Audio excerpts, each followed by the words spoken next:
Hey everybody, two Alpha Gals here. I'm Debbie Nichols. And I'm Candice Mathis, and you're listening to In the Tall Grass, where we're sharing stories of reinvention, resilience, and rediscovering joy. Whether it's facing Alpha Gal syndrome or any other redefining chapter of life, we all have to learn how to navigate the journey through the tall grass. So here we go. Today we want to talk about something different.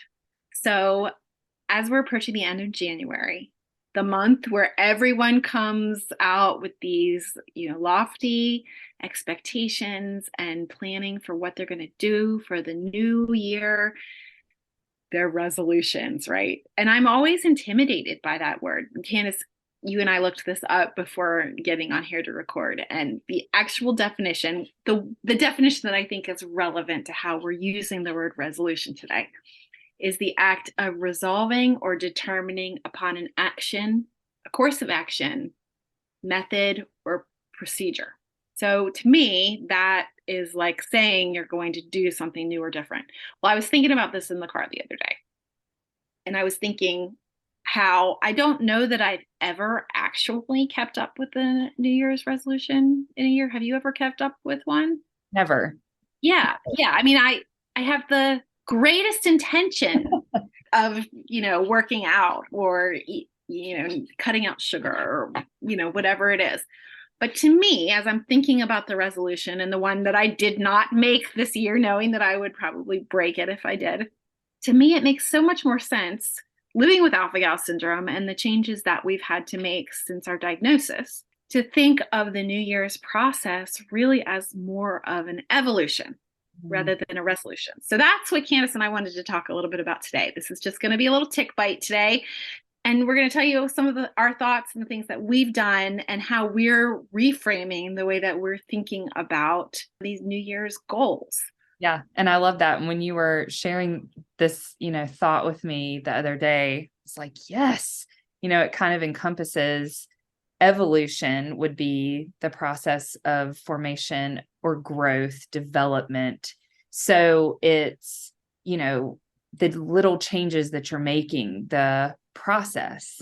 And I think if we can kind of focus on the little wins, maybe each day, that it redirects, our attention, our perspective. At least it has for me. And I think that was what really came forward when you shared this with me, was the phrase little wins and how something so minute actually makes a huge difference in mindset and moving forward. Oh, absolutely. And I like the word you used there particularly. You said perspective. Alpha Gal has really changed our perspective on everything. And I think that's probably the case with any food allergy or chronic condition. But we're constantly making changes, right? Like we started with these big, grand changes. No more beef, no more pork. But that just continues down to the nitty gritty. We took out gelatin, took out refined sugar. We took out carrageenan. We're taking out spirulina. We're finding all these things that we feel better by removing from our diet because of AGS.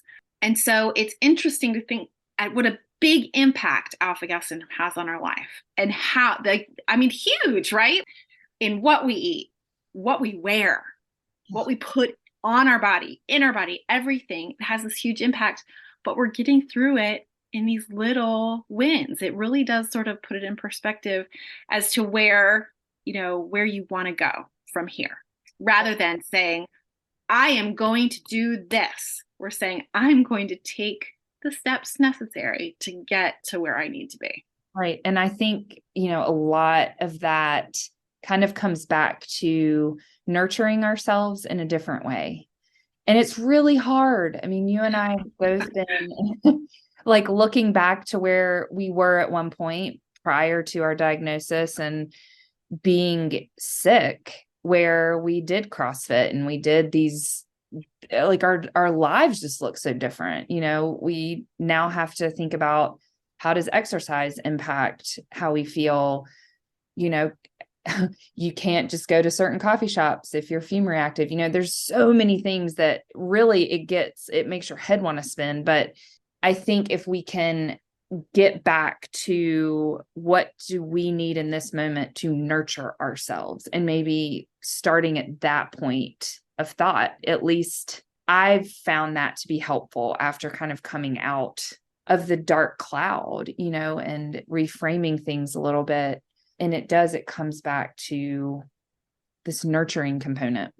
Yeah. And I think chunking down the goals into little pieces makes it much more attainable rather than focusing on this end goal, which I think, if I were to put it into words with alpha gal syndrome, I'm going to feel better. I'm going to stop worrying about pooping my pants. I'm going right. to stop going to the emergency room for an anaphylactic reaction. That seems so unattainable when you put it in those words, in a resolution, right? But what I can say is I'm going to do what I can do today to move in that direction so that I can feel better, or I can make it to the bathroom without worrying, or I can avoid a trip to the emergency room because I'm managing my alpha gal syndrome, or I'm managing my reactions. So maybe just focusing in on what you can do today. So something that you always say that really resonates with me when we're talking about these little wins and attainable goals is focusing in on something that you can do today that you couldn't do yesterday. Just take these little pieces, put them together like a puzzle until you've got a bigger piece and can move forward, right? Like you can sort of chunk it out like that to keep you moving in the right direction without feeling like your end destination, your end resolution is so far away and unreachable.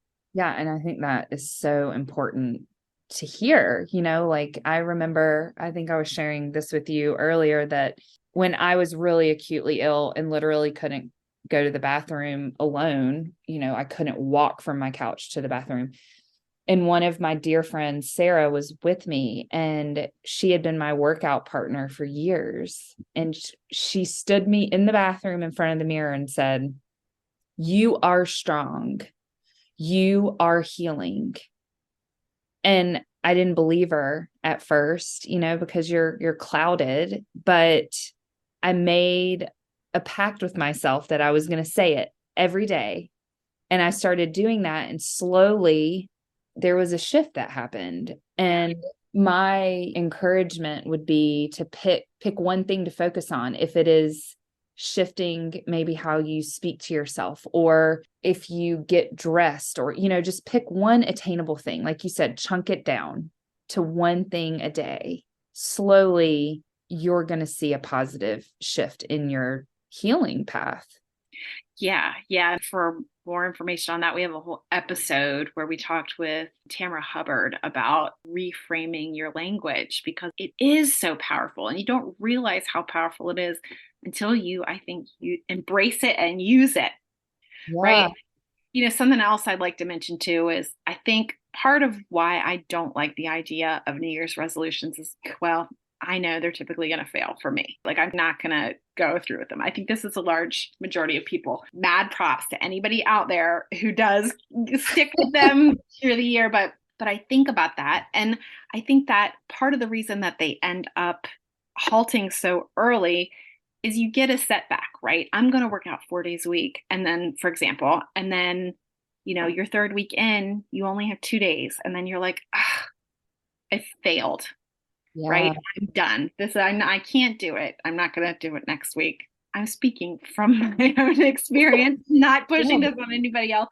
But the truth is that setbacks are always going to happen. I feel like the resolution sets us up for failure with that, where the evolution, right? If you acknowledge that there are setbacks that are going to happen, they won't necessarily bring you to a full stop. They can set you back. You can take a day to care for yourself and be compassionate and feel better, and then pick up where you left off. That's right. Another new attainable goal, or go back to the one and practice the one you did before. Yeah, I love that. And, there are going to be speed bumps. Our healing journey is not linear. It's not this like straight shot, of, woo, I'm forever feeling wonderful, but the speed bumps become much smaller once you gravitate to the small victories and the small joys.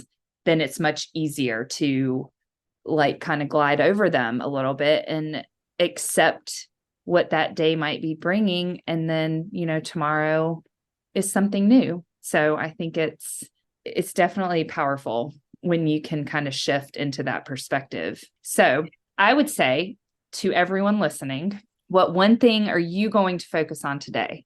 That would be what we leave you with from this Tick Byte. So share with us.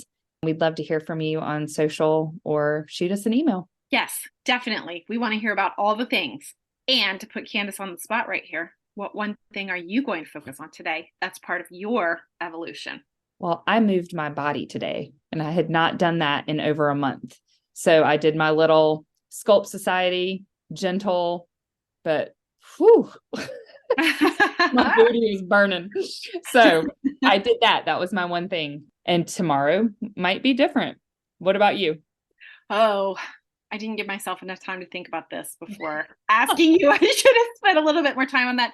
But the truth is, I could talk about moving toward figuring out how I'm going to work out, because it's not going to look like how I used to work out. And that makes me sad sometimes. And I think it stops me from working out, but I'm going to figure out a new way there today. I'm going to figure out the next step I'm going to take there. But then also, like I've been talking about, feeling a little bit out of breath lately. And so I think and I know my iron is low. So I'm going to order some new iron today. There you go. That's going to be my thing that I'm going to focus on. So moving towards the evolution.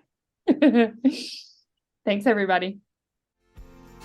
Thank you for joining us today on In the Tall Grass. Visit us at 2alphagals.com.